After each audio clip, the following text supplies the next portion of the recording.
Nama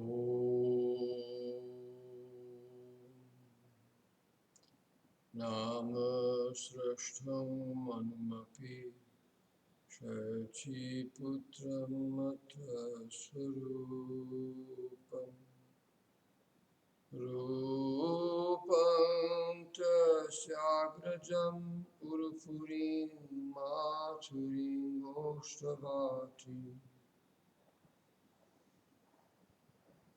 Radha Kundam Girivaram Aho Radhika Madhavasam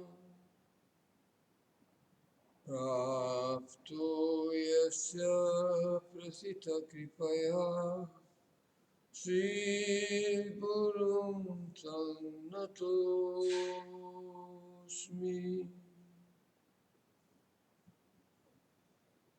Nindanatam pulakotkarena vikasatnipa prasuna chavin Prodvikritya pujadvayam hariharituchairvadantam ho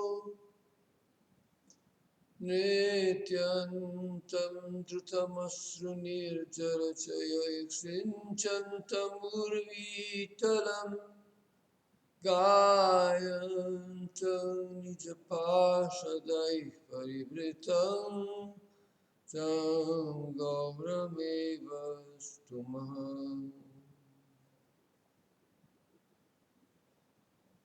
Alivi pariparita pravadita Sanandamalokita Pratyasam sumana palodaya vidho Samodamamodita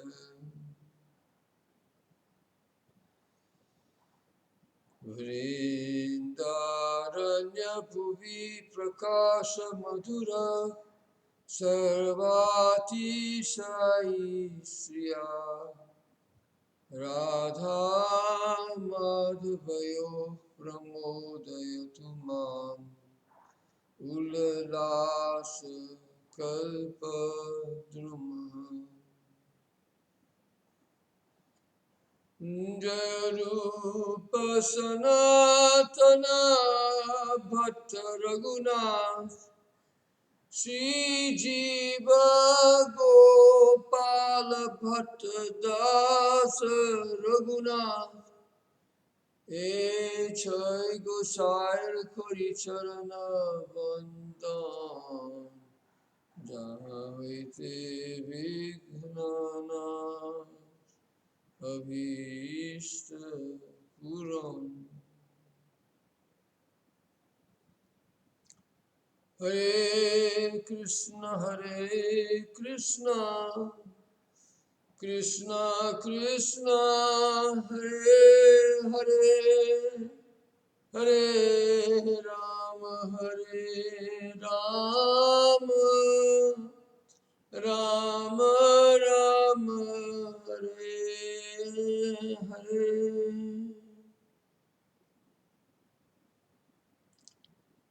So I think what I'm going to do here, oh Lord, don't tell me, not again.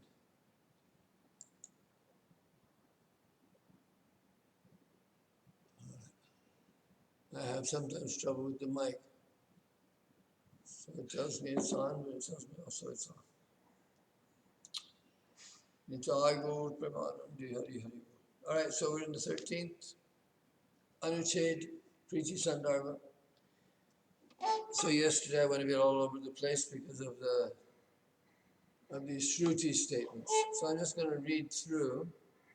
But what the conclusion was yesterday was basically that you've got to read the Vedanta Sutra because it's like that Jiva Goswami is taking all these quotations from the Upanishads because these are the things that are discussed just around the 4.4.17, which is one of the last The last sutra of the Vedanta Sutra is 4422, which we've also seen, by the way, earlier on in the Priti Sandarbha. Anavritihi Shabdat, Anavritihi Shabdat. And there also in the latter portions of the Chandogya Upanishad, you have the quote that bases that Anavriti Shabdat is Napunar Avartate. So this word Napunar Avartate, which we also see in the Bhagavad Gita, he does not return, he does not return. So the never returning part, the never returning to samsara, that's the final Utkranta Mukti. Right, so I will, yesterday we talked about it in a little more detail. I want to read through the translation to see if it sounds okay. The mukti called sarshti was shown in Bhakti Sandarbha in verses such as, he becomes qualified to attain opulences like me.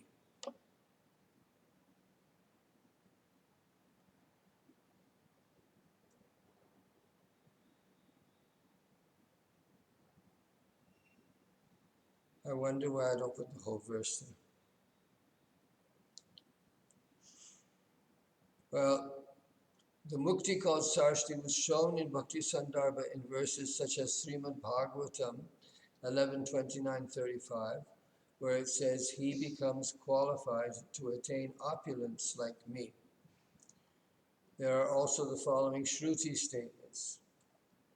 So now you have to understand, this is sarshti. What is this arshti?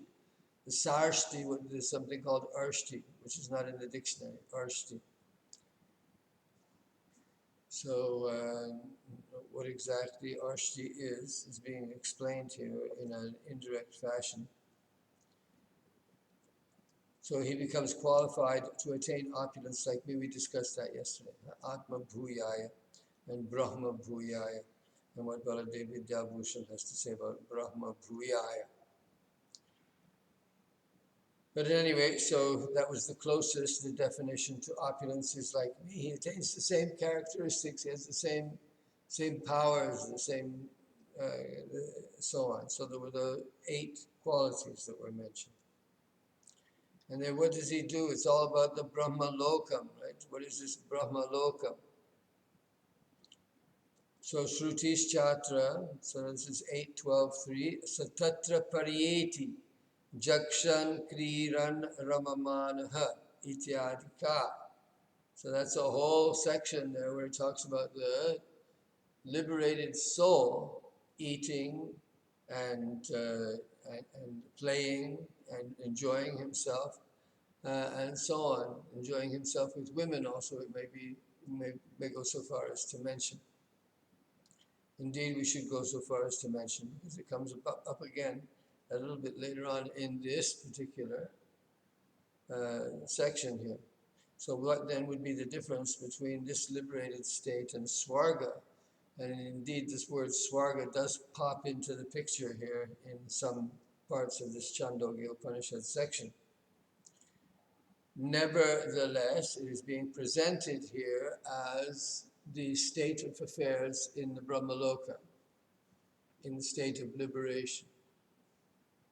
So what exactly is meant? How people interpret that, I do not know. But of course, for us, as Vaishnavas, we interpret it, and this means in the spiritual world. But it could also mean that in Brahman consciousness, or in some consciousness, in a state of Jivan Mukta, in a state of inner consciousness throughout one's activities in this world. In that consciousness, one can go on living externally like anybody else. So that's also a very important aspect, because you have to be Jivan Mukta before you can start thinking about going on to the next life and so on.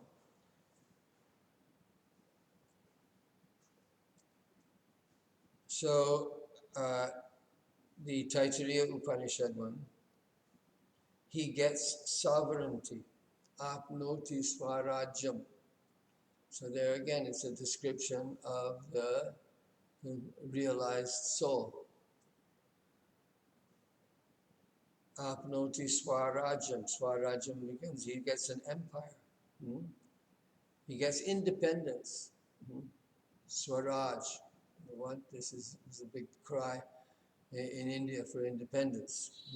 Swaraj, Swarajya, having our own political entity, having our independence. So apnoti Swarajam, the person who is liberated gets his independence.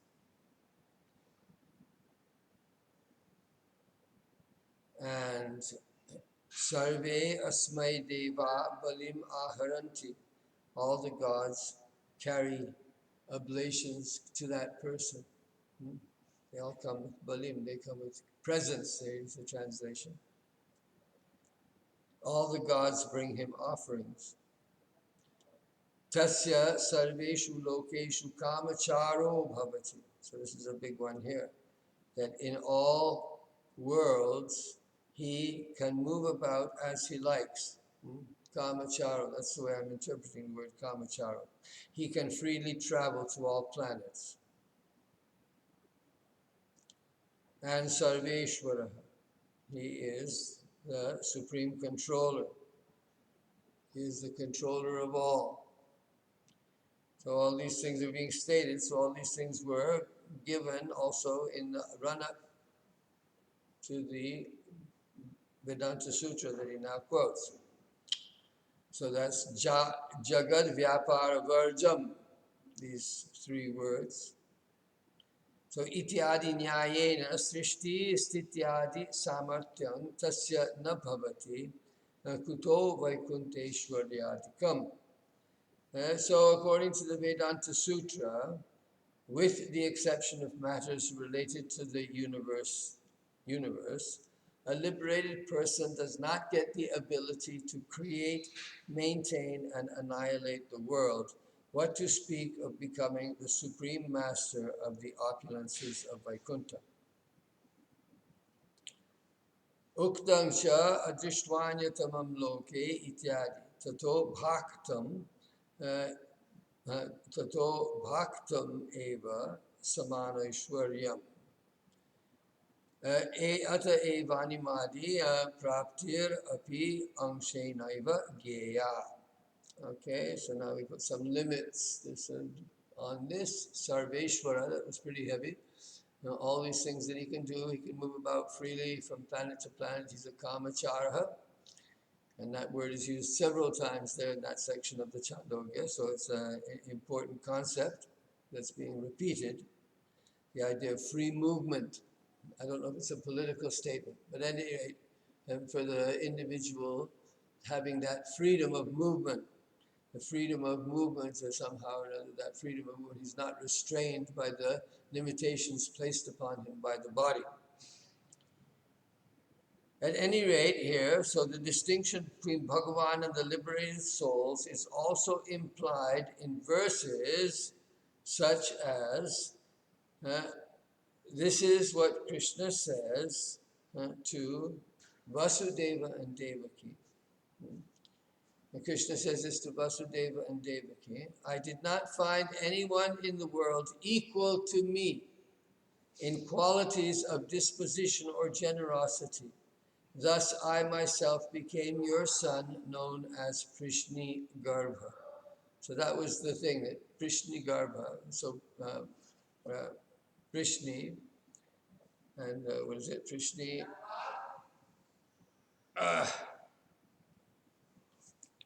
Vasudeva and Devaki in their previous life.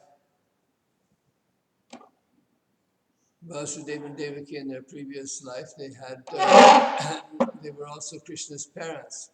So the birth of Vasudeva and Devaki and Krishna in the womb of Vasudeva and Devaki, it wasn't their first time around. So the first time around came when they were engaged as Prishni and, well, the name slips me for a moment here. All right, well, I've written the name in here in this, right. So at any rate, it was Narayan appeared to them. They've been performing austerities, and they desired, they had their vara, the blessing that they asked for was to have a son who was like Krishna. Hmm? So like Narayan. So then Narayan said to them, I didn't find anybody. I looked around. You wanted someone who's like me. Well, I don't see anybody like me anywhere. And so I myself became their son, as known as Prishnigarbha. So this was how Narayan had blessed Vasudeva and Devaki in a previous lifetime. So now he was explaining all this to them when he took birth in the prison house, and then he had to be taken by Vasudeva to Nanda Maharaj's house. That's the Bhagavatam story. So therefore, equal opulence, sarshti, is only in the secondary sense. It does not mean equal in the absolute sense. Therefore, the yogic perfections such as anima are also only partially attained by a liberated person. So it doesn't mean absolute fullness. Everything is partial. Yeah. Aha. The limits on the superhero. In this Sri Jiva Goswami commentary here by Satyanarayana Das Babaji Maharaj, in this Sri Jiva Goswami has explained Salokya Mukti. Incidentally, he also informed that the body in Vaikuntha is not material and is thus eternal. Next, he describes Sarshti Mukti, in other words, to have opulence like Bhagavan. The first verse that he cites comes from the Bhagavatam. It comes from the concluding portion of Krishna's teachings to Uddhava in the 11th canto. This verse was quoted in the Priti Sandarbha as an example of self-surrender, Atma-nivedana, as one of the principal limbs of bhakti practice. What is being emphasized here is the results of such surrender. The important words here are Atma Bhuyaya, which is Sridhar glosses as oneness with me, or having the same opulences as me. Mad Aikyaya, Mad Samanaishwaryaya iti. In the commentary to Bhagavad Gita, Baladev Vidyabhushan glosses the words Brahma Bhuyaya as he becomes qualified to attain to his natural 8 characteristics, as described in the Chandogya Upanishad. These 8 characteristics of the pure soul are unaffected by sin, without old age, death, lamentation, hunger or thirst. All his desires and all his intentions come true. Satya Kama, Satya Sankalpa. The numerous quotations from the Upanishads significantly reveal how the liberated soul not only takes a siddha deha, but gains an entire universe existing in transcendent variety.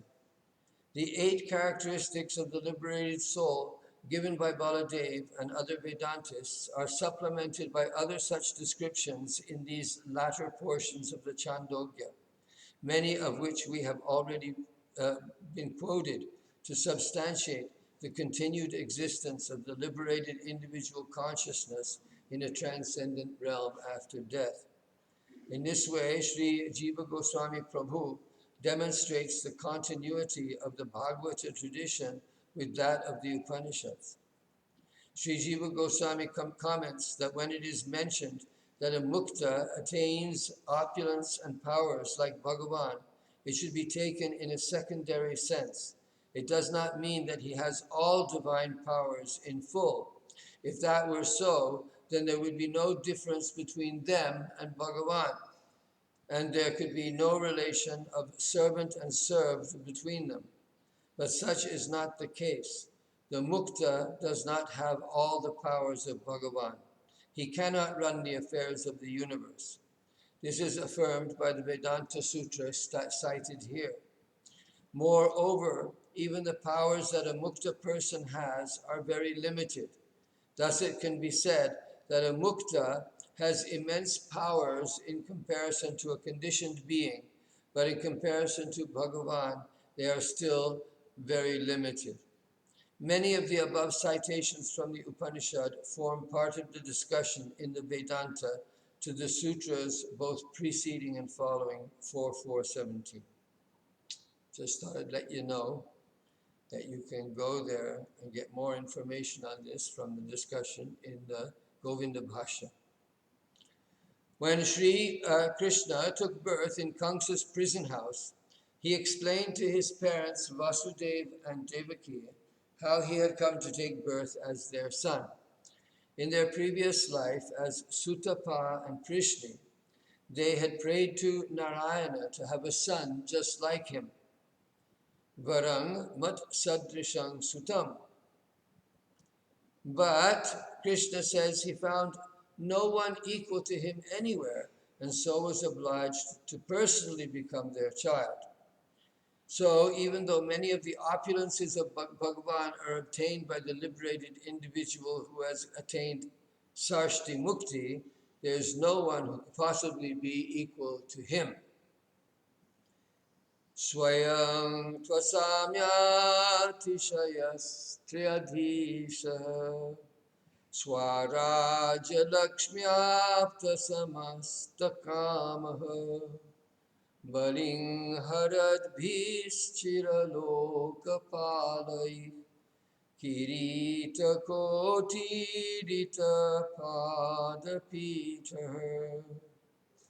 Bhagavan is the supreme master of all the three worlds and is not equaled or surpassed by anyone.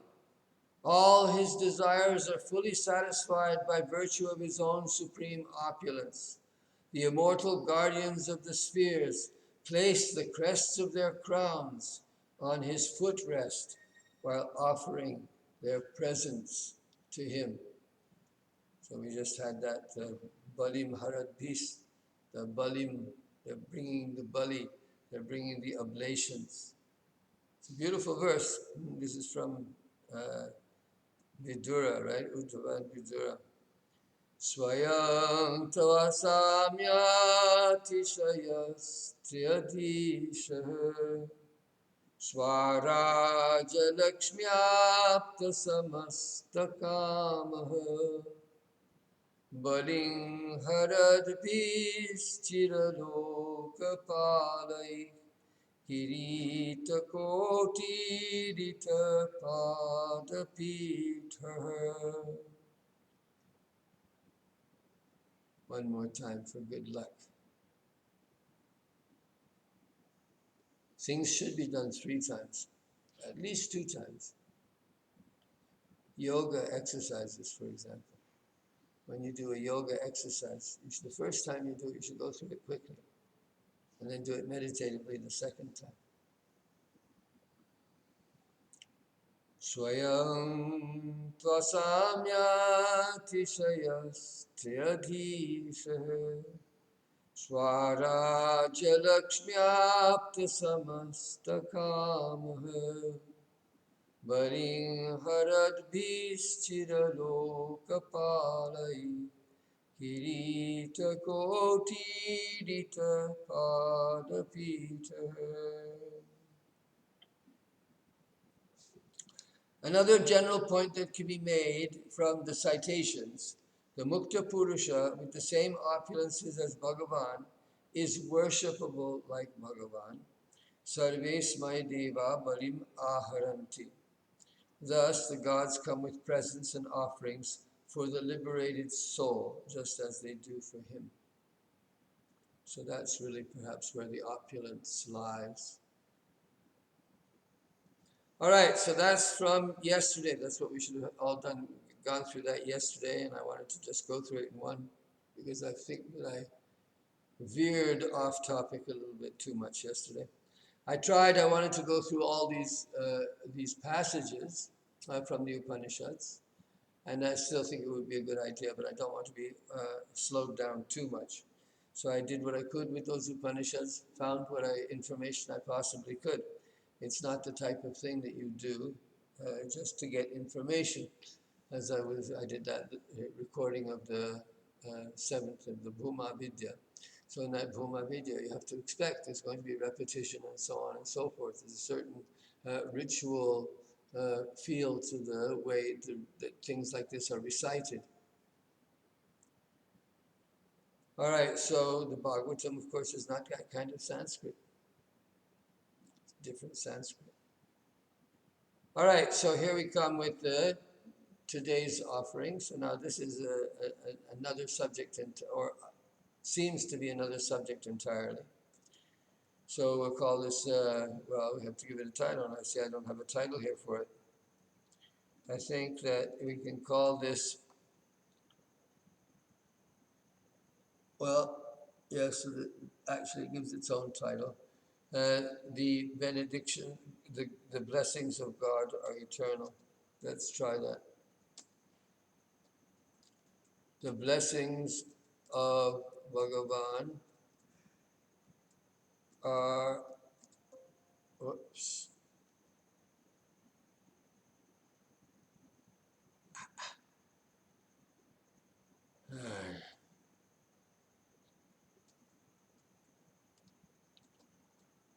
oh Lord.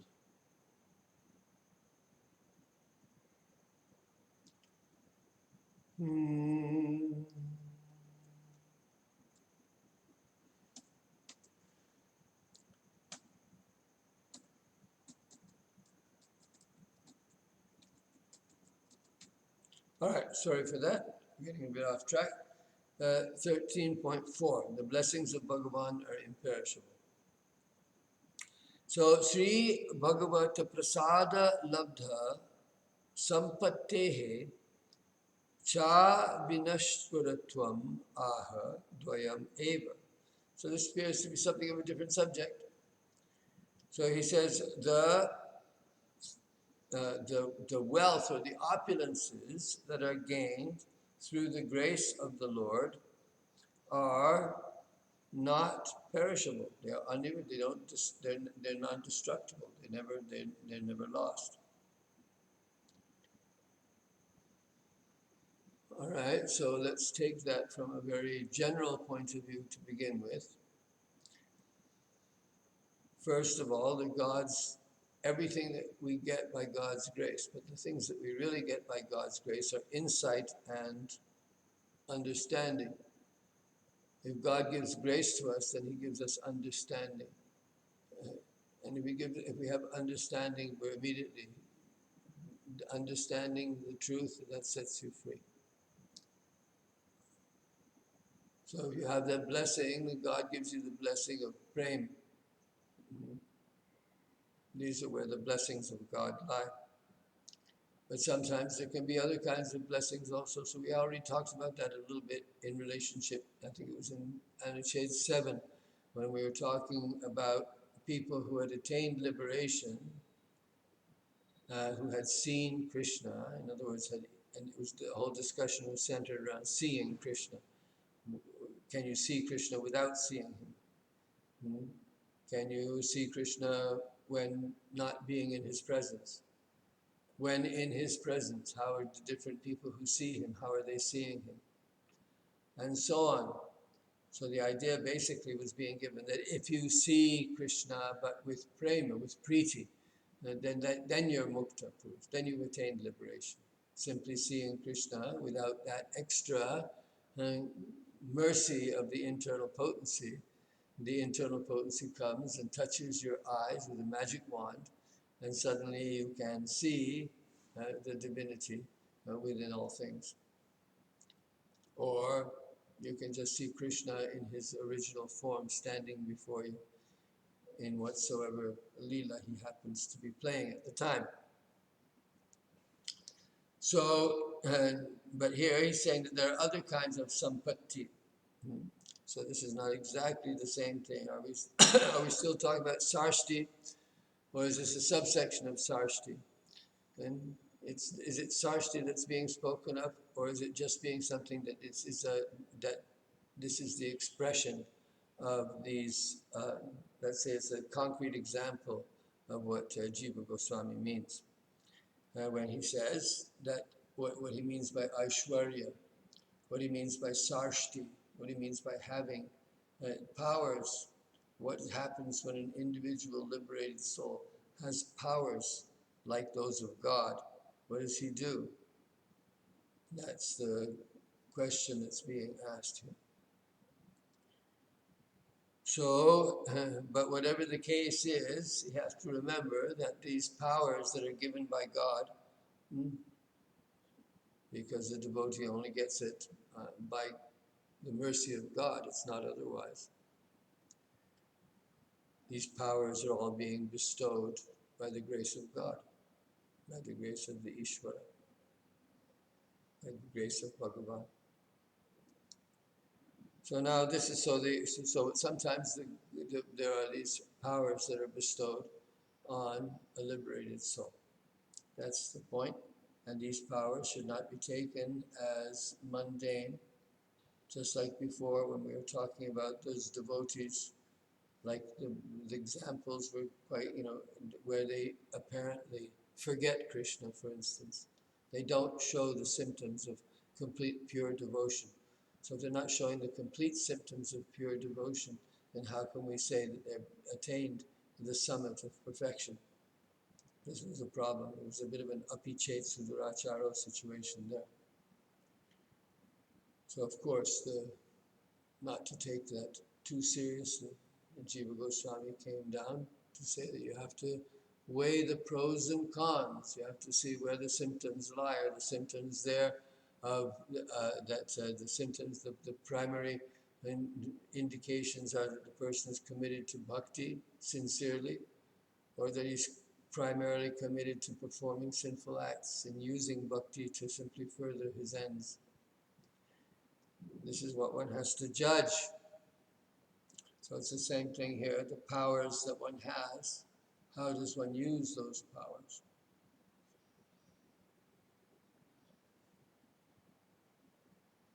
The residents of Vrindavan always use their bhakti, they use their liberated state in order to be able to serve and to please Krishna. And how did they please Krishna? They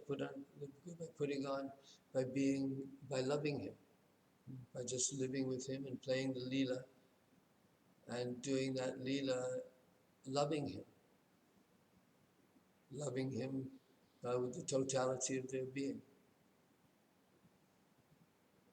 So here we have, surprisingly, something that's quite different, quite unexpected. Right, 2 verses from the 3rd canto, and this is all in the preamble to the Kapileya section. So the most important part of the 3rd canto is the teachings of Kapila, right? Sankhya and Yoga. So before he is born, so Kapila is who? He is the grandson of Brahma. Yeah? Kardama Muni is one of the Saptarshi. Jai Sri Radha.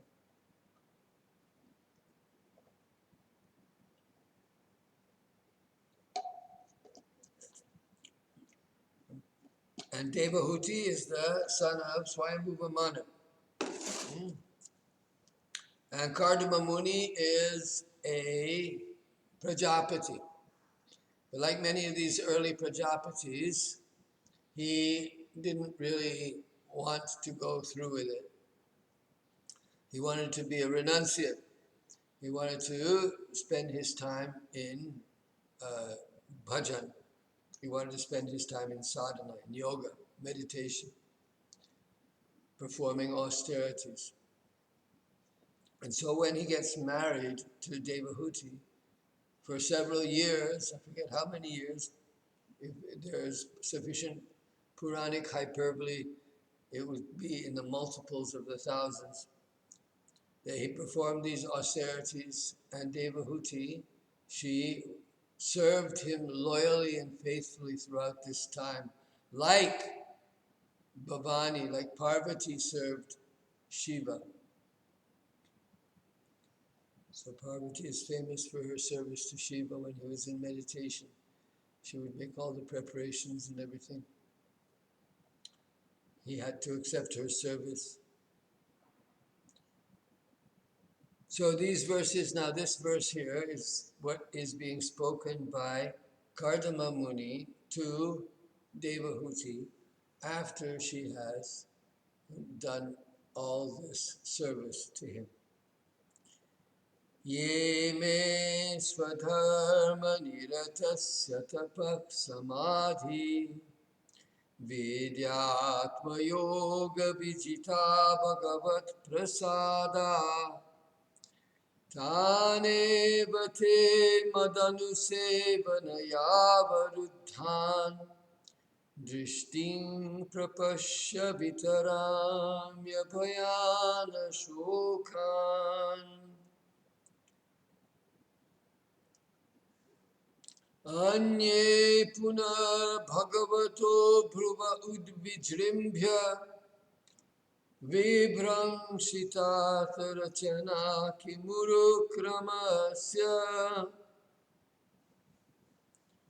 Siddhasi bhungshva bhivavan nija dharma dohan divyan nadair narair duradigan nripavikriyabhi ye me swadharma niratasya tapak samadhi Vidyatma yoga vijita bhagavat prasada Tane bate madanu sevanaya varuddhan Drishtim prapashya vitaramya abhayana shokan Anye punar bhagavato bhuva udvijrimbha vibramsitat rachana kimurukramasya siddhasi bhungshva vibhavan nija dharma dohan divyan naraira duradhigan Nipavikriyabhi.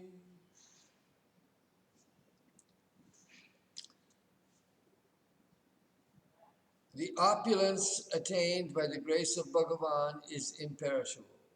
Kardama Muni said this in the following two verses to Devahuti. I grant you the vision to see the blessings of Bhagavan, which I have secured through the concentration of the mind in austerity, samadhi, knowledge, and worship while engaged in my dharma. These blessings are free from fear and grief, and you have also earned a share in them through service unto me. What is the worth of other enjoyments which are lost by the mere flickering of the eyebrow of Bhagavan, who performs wonderful feats? You have become successful. Therefore, enjoy the transcendental pleasures earned by following your duty as a wife. These are difficult to be attained by people who have royal pride.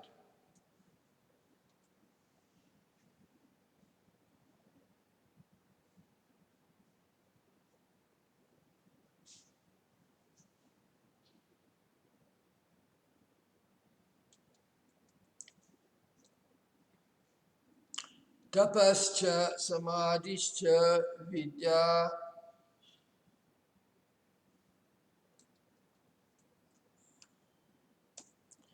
Tapascha samadhischa vidyacha upasana tasu ya atmayogas chitaikagryam anye punarbhogaha kim urukrumas sambandhinaha apitu netyataha ateva bhagavato bhruva ityadi. Okay, so the tapak samadhi vidyatma yoga vijita means concentration of the mind in austerity, samadhi, knowledge and worship. Are other pleasures related to Bhagavan? The answer is of course not. Therefore, it is said that they are lost merely by a flick of Bhagavan Urukrama's eyebrow. Okay, let's read this and then I'll discuss this a little bit. Though the opulences attained by a liberated devotee may not be equal to those of Bhagavan, they are nevertheless indestructible. The two main verses of the Anucheda are taken from the third canto in support of this thesis. Kardama Muni gave blessings to his wife Devahuti after seeing her commitment to his service and how she had become emaciated from her austerity. Here, as is proper, Kardama tells her that through her service she is a full beneficiary of whatever merit he had obtained from his religious practices. In the following portion of the Bhagavatam, Kardama goes on to create an opulent world out of his mystic powers, where he enjoys all the conjugal pleasures with her. And it all culminates with the birth of Kapila Deva, an incarnation of Bhagavan.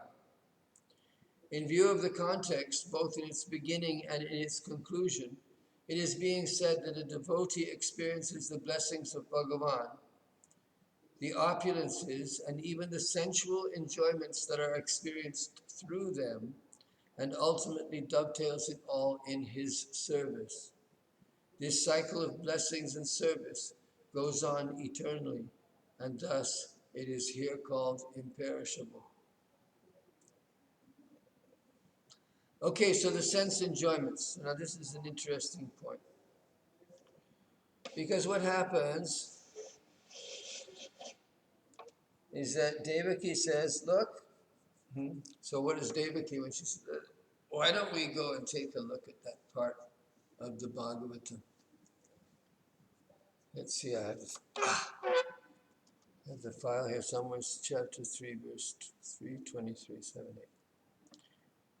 Here we go. No, that's not it.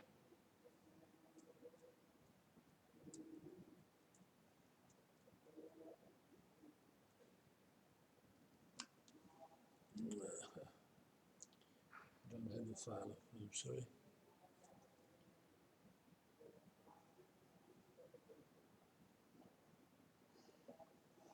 So, yeah.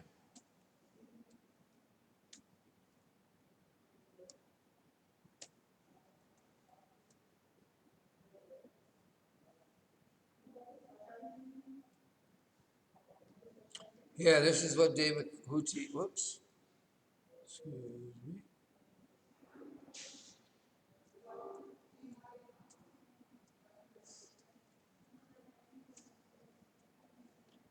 Right, sorry, excuse me. Yes, quite nice. I rather enjoyed this entire passage of Devahuti and Kardama. I have to say that there must be something. The description, of course, in modern society, in the modern world, with the new order of things, where the relationships between men and women are concerned. And so I'm an old guy and I watch these changes take place and have experienced them firsthand myself and the consequences thereof. And yet when I read about the dedicated service of Devahuti to Kardama, I feel some inspiration and some that this is how wonderful. And of course, as a man, one thinks, how could this have been possible?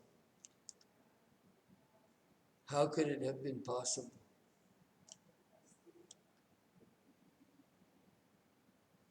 Nevertheless, this is what Devahuti serves Kardama.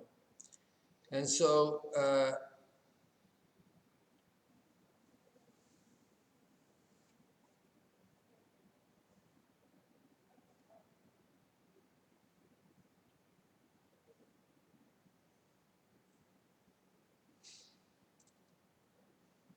Tushtoham adya tapamana vimanadaya Shushrusaya paramaya paraya cha bhaktya Yo dehinam atyamativa suhrit sadeho Navekshitaha samuchitaha kshapitum madarte. I'm very pleased with you today, my dear wife, daughter of Manu. Your service, you are manada. It has a double meaning. You give pride. In other words, you give respect, and at the same time, you make me proud. So a wife like you makes me proud. Your service is supreme, paramaya, and performed with parayacha bhaktya, with the deepest devotion and sincerity. Yo dehinam ayamativa suhrit sadeho, this body which is so dear to everyone, every embodied person loves their body the most of all.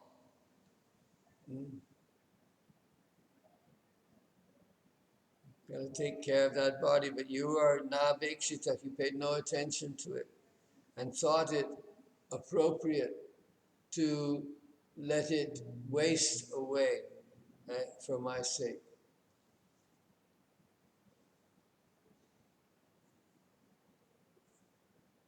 And then these two verses come after that. So what does he do after that? Well, the thing is that he offers her what does she want? And so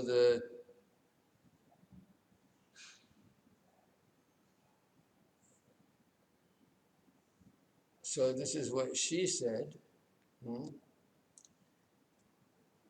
Radhang bata dvija vrishaitat amogha yoga mayadhipe tvai vibho tadavaimi bhartaha yaste vyadai samayak sikridanga sango bhuyad gariyasi guna prasavak satinam.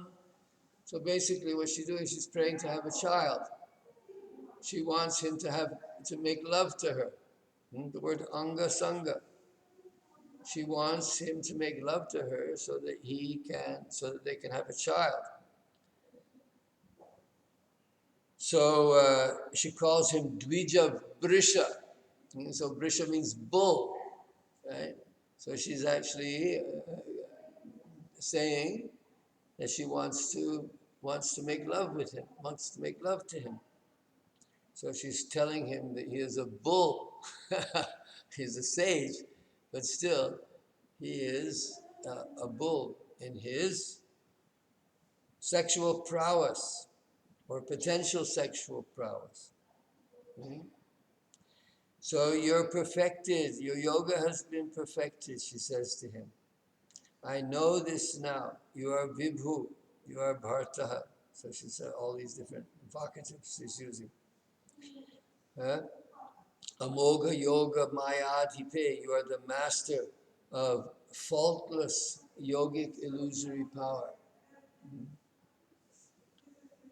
So to you, O Vibho, O master, O husband, I know this, that you are Siddha. So now, what is that I want from you? It says that yaste bhyadhayi. So you once told to me that the time would come when we would make love, and that there would be, from that making love, there would be a son who would be the pride of a pure and holy, chaste wife.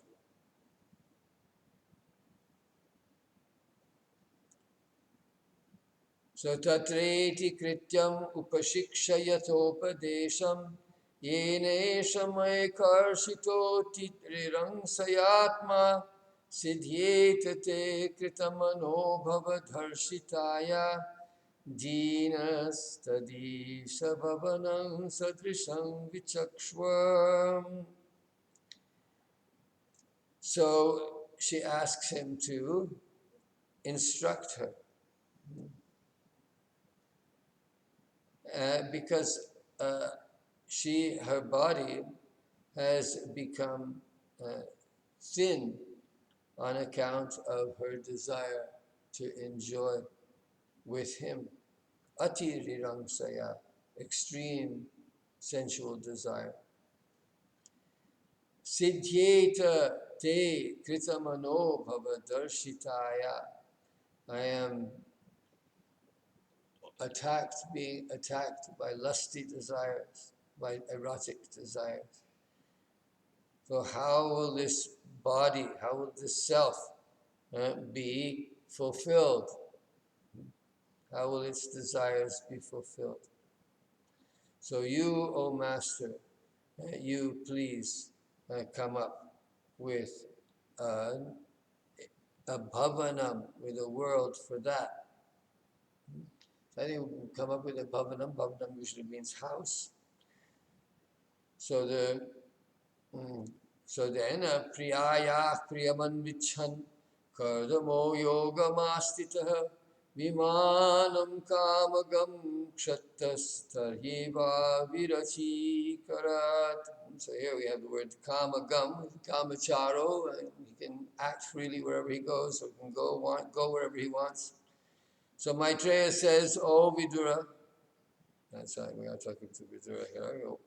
So Priyayaha Priyam Anvichan. So Kardama, wishing to please his beloved Devahuti, he sat down in a yogic posture, and out of his meditation he created a vimana, this celestial vehicle that can go wherever he wants. So sarvakama dugam divyam sarvaratna samanvitam sarvadhyapachayodharkama manistam bhairupaskritam. So now this vimana, this is not just some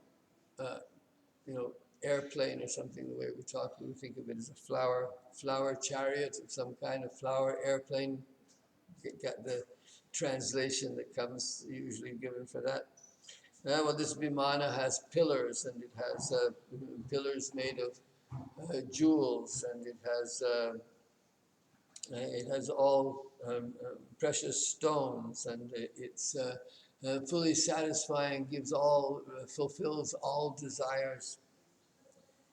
And so this is a beautifully decorated vimana. It's a palace. See, she asked for a bhavanam, so this is the bhavanam. She's getting a bhavanam from her husband. So divyopakaranopaitam sarvakala sukhabaham pattikabhih patakabhih vichitrabhih alankritam.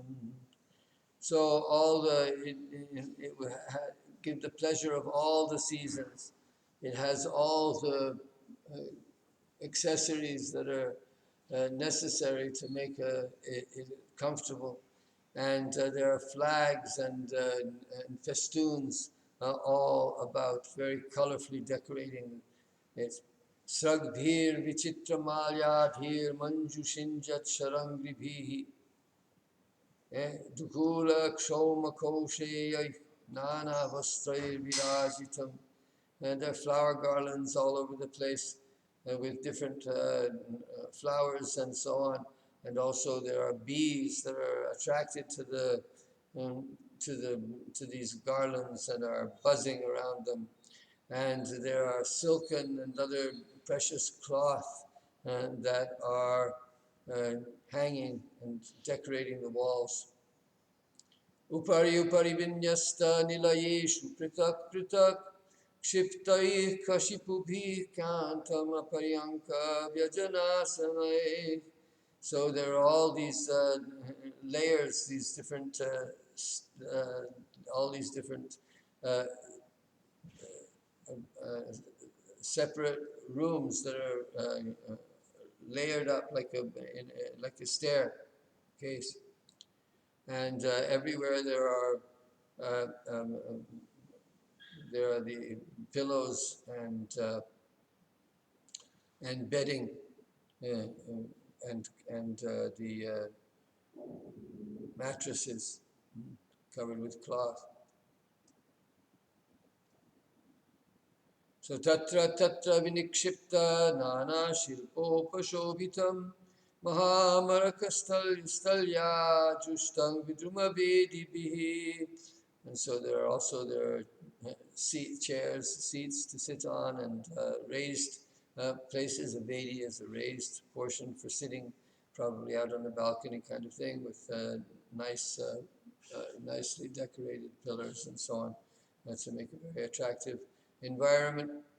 Dwakshu vidrumade halya bhatam vajra kapatavat shikareshu indra nileshu hema kumbhairadisritam. And so on it goes with this description of the beautiful palace. There are towers, and there are beautiful golden kalas, the golden pots at the top of the towers, and the doors are also made from coral, from beautiful beautiful stone, colored stone. Vajra kapata, but the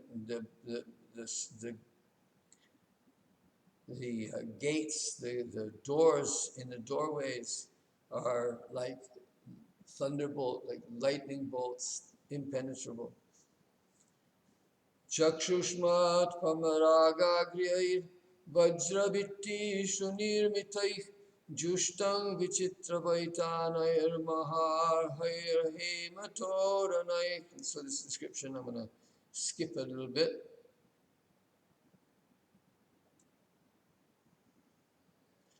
Edriga griham tat pashyantim nati pritena chetasa sarvabhuta shaya bigyah pravochat kardamak swayam. So she saw all this, Devahuti, but she was not very pleased in her mind. But Kardama, who was able to recognize her heart, he said to her as follows: Nimajjasmin hrade bhiru vimanam idamaruha idam shukla kritam tirtam ashisham yapakam nrinam. So there by the Bindu Sarovara, he tells her, take a bath in this lake, and then come and get inside, climb the steps, and come into this celestial abode. And this is a holy place created by your pious activities. And this is where you will live out your blessings. So sa tad bhartuk samadaya vacha kubayekshana sarajama bibhrati vaso veni bhutang stamurdhajan. So doing as he told her, the lotus-eyed Devahuti, she took on a clean cloth, and she tied her hair into a braid. Her hair had been all jatil. Her hair had been like the matted locks. But now it says Veni Bhutan, so now she's been put them into she's braided them somehow. I don't know how you get from if you're from matted locks, but I've seen people who have matted locks and then braid their matted locks. They're jata. Angang chamala pankena sanchannang sabalastanam avivesha saraswatyah sarak shiva jalashayam. Oops. Well, then she goes, her body. So this is the first thing. Her body was all dirty, and her breasts were covered in dust. So she entered the Saraswati river, into the lake of the Saraswati river, the Bindu Sarovara, which was an auspicious holy water. Shantah sarasi veshmastha shatani dasakanyaka sarvaha kishora vayaso tatarshot balagandhayaha. So from the lake, from inside the lake, there was their residence of this lake from the inside. There were 1,000 virgins, 1,000 young girls came out of the lake. Sarvaha Kishora Vayaso. They're all young girls. And they all have the odor of lotus flowers. So this is what Devaki was seeing. Tam Drishtva Sahasotaya Prochuh Pranjalayah Striyah Vayam Karma Karistubhyam Shadhina Karavamakim. So when they saw her, all these girls, they stood up and folding their hands, they said, "We are your servants. Tell us what you want us to do. Order us as you will." Snane natang maharhena snapayitva manasvinim dukule nirmale nutne tadurasyai chamanadaha bhushanani paradhyani variyangsi tyumanticha ananang sarva guno petang panam chaivamrita savam snanena tang maharhena snapayitva manasvinim. So these girls then came and bathed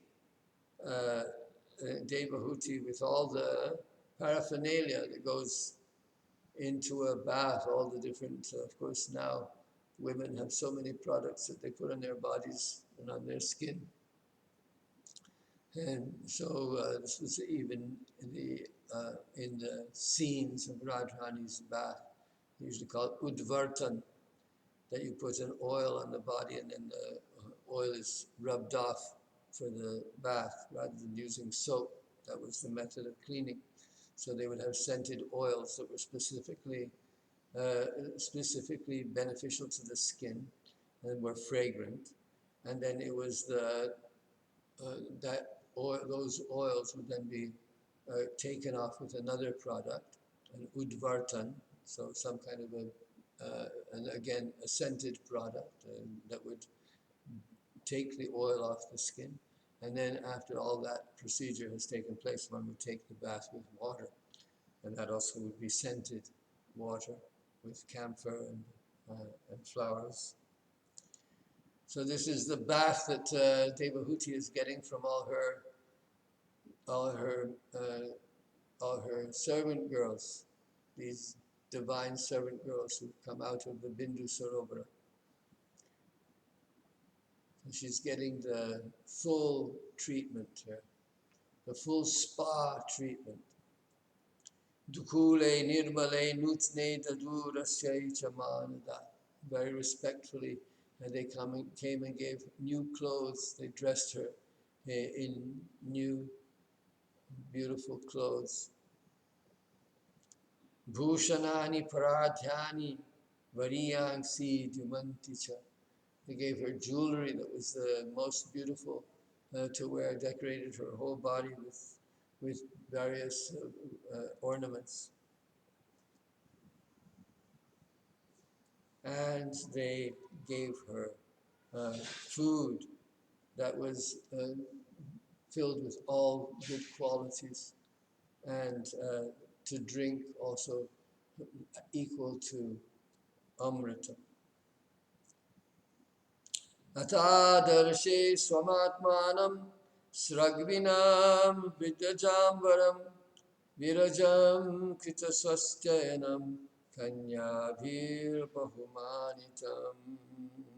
So she sees herself in the mirror with a garland and with this beautiful cloth. And so, and she's being offered praises and blessings by all these girls.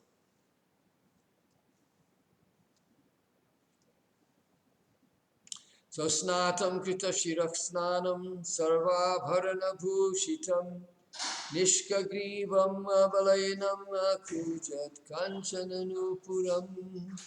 So she's dressed, and it says krita shirak snanam. It was not just her body that was bathed, but her head was also bathed. So she washed her hair also. Sarvabharana bhushitam. She has all the different decorations covering her body. She has around her throat, she has a nishka, a beautiful jeweled ornament around the neck. She has necklaces, and she has jingling ankle bells also. Shronyo rajastaya kancha kanchanya bahuratnaya harena cha maharhena ruchakena cha bhushitam. So around her hips, she has the kanchi. She has this jeweled girdle, decorated girdle made of gold and all kinds of jewels, also jingling. And she's wearing necklaces, valuable necklaces, and very, very lustrous, increasing her beauty. Sudata Subhruvash Lakshna Snigdha Pangena Chakshusha Padmakosha Spridhani Lair Alakais Chadasan Mukham. So she has beautiful teeth and beautiful eyebrows, and her eyes are moving with this sidelong motion, affectionate glances, and lazy, affectionate glances, sly, affectionate glances. And which are competing with the lotus flower. And her black hair decorates both sides of her face. Nilay alakay, and pieces of hair, that are dangling down, decorating both sides of her face. Yada sasmara rishabham rishinam daitam patim tatra chaste sahastribir yatraste saprajapati.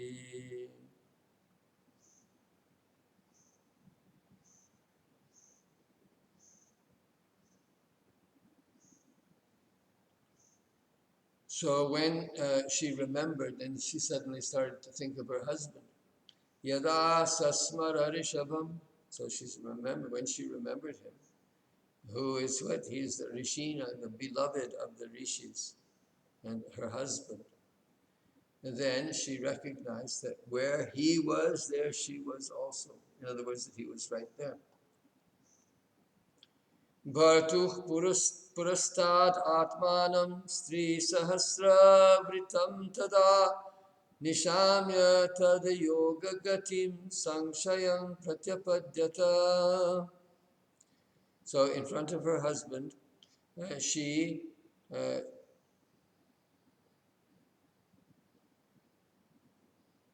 had a doubt. There were the 1,000 girls were around them. And so she saw herself, she saw her own body, and she saw the power of yoga that had been displayed there by her husband. And so she had a doubt.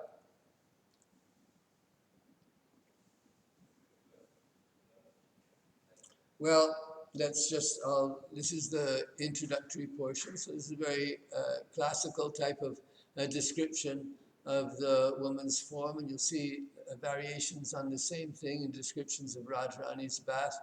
And when we meditate on Radha taking her bath and being surrounded by the Sakhis and all of them engaged in various services. And of course, in the Govinda Lilamrita and so on, these things are described in even more detail than here. And afterwards, how Radha also looks in a mirror and how she sees that she's thinking of how will Krishna behold this body, when how will he see me when he sees me, what will he think? So what this goes on to do is that they have, I should actually find at least that one verse.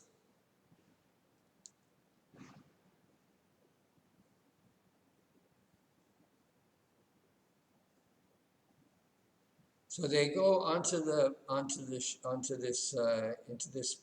palace, this flying palace, I guess is what it is, and so everything there, the weather and everything, is all being very conducive to the Shringara Rasa. And so Vaishrambake Surusane Mandane Pushpabhadrake Manase Chaitraratye Chasare Me Ramaya Rataha. So in all these different divine gardens, he made love to Devaki. So all these are names of heavenly gardens. Vaishrambake, Surasane, Nandane. So Nandana is the famous one, right? Heavenly gardens. Pushpa Bhadrake, Manase, Manasarovar, Chaitra Ratye, Sareme Ramaya Saha. So he just, he enjoyed sexual pleasures with her in all these gardens like Indra with the Apsaras. Bhrajishnuna vimanena kamagena mahiyasa vaimanikam atyasheta charadlokan yathanilaha. So they went from world to world, from heavenly planet to heavenly planet, from heavenly realm to other heavenly realms. Kim durapadanam tesham pumsam uddama chetasam yairashitas tirthapadas charano vyasanatyaya. So those grand souls, right? So this is a grand person, this is Kardama. So here we have the question. So what is this Kardama Muni doing, having all this sensual enjoyment? What's going on with that? So let me just see. I'm sorry I didn't, as usual, not Vira, Virya. Let me see. So of course we know, before marriage one should practice brahmacharya.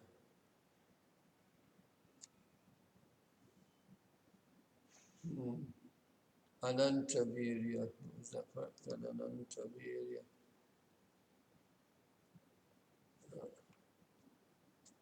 The word virya is an important word, right? So you have the ananta virya.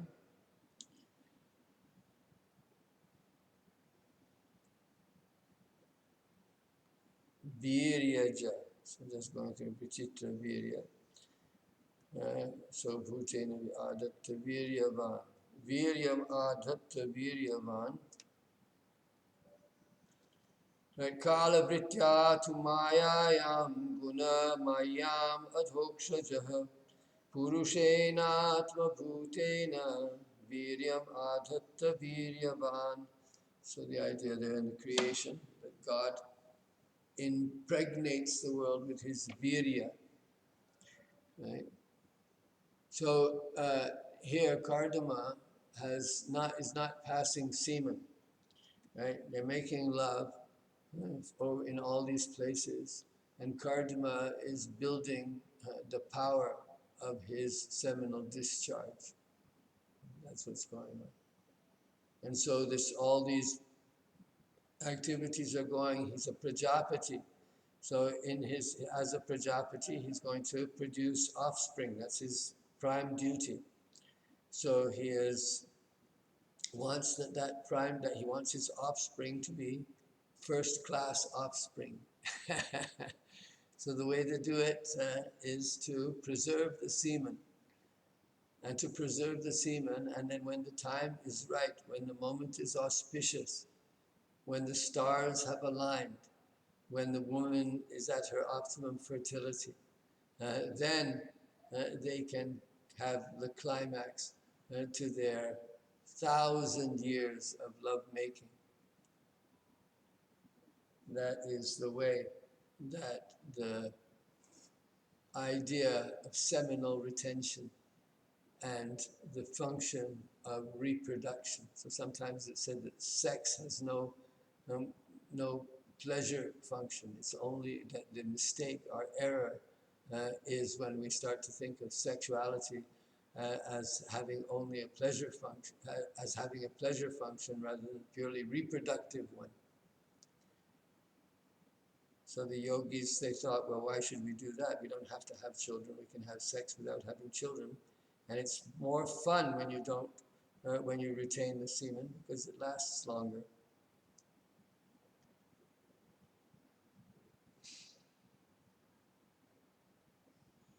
So here they did for however many thousands of years.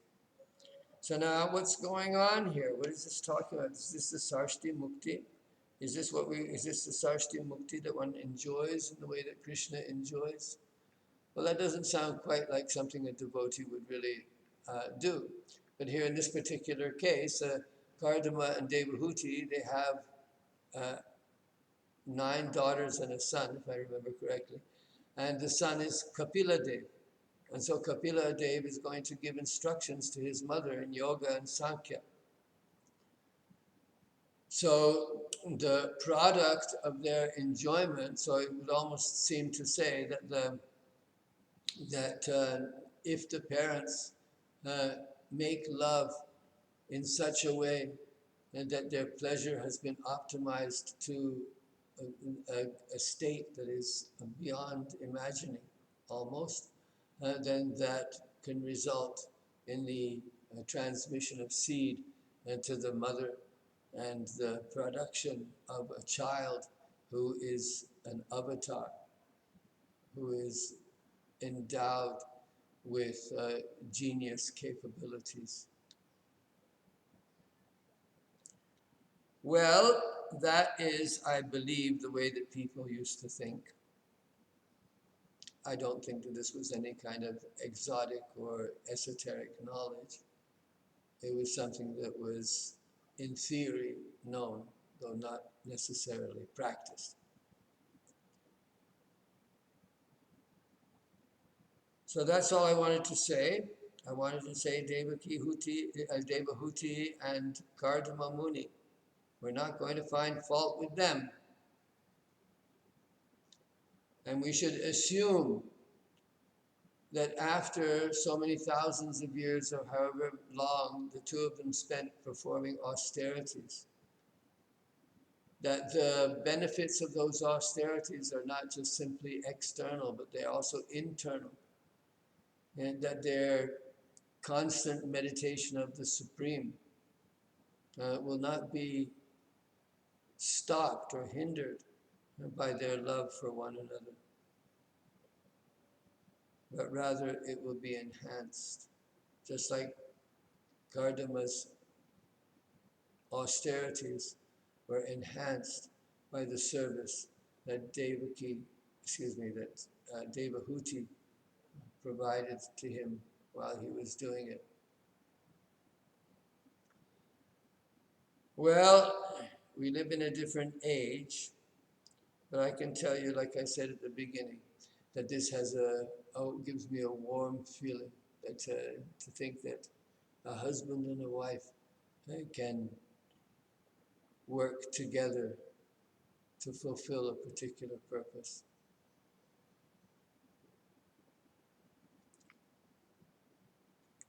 I'm going to stop there.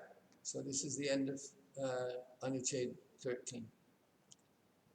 The purpose of this instruction was that that Krishna gives blessings, those blessings are immortal, imperishable, and that they are ultimately meant to be used in the consciousness of service to the Supreme. Om Sarve Bhavantu Sukhinah Sarve Santu Niramayah Sarve Bhadrani Pashyantu Ma Kaschid Dukkha Bhag Bhavet Purnamadah Purnamidam Purnat Purnam Udachyate Purnasya Purnamadaya Purnameva Vashishyate. Om Shanti Shanti Shanti. Jai Jai Sri Radhe, Jai Jai Sri Radhe, Jai Jai Sri Radhe Shyam.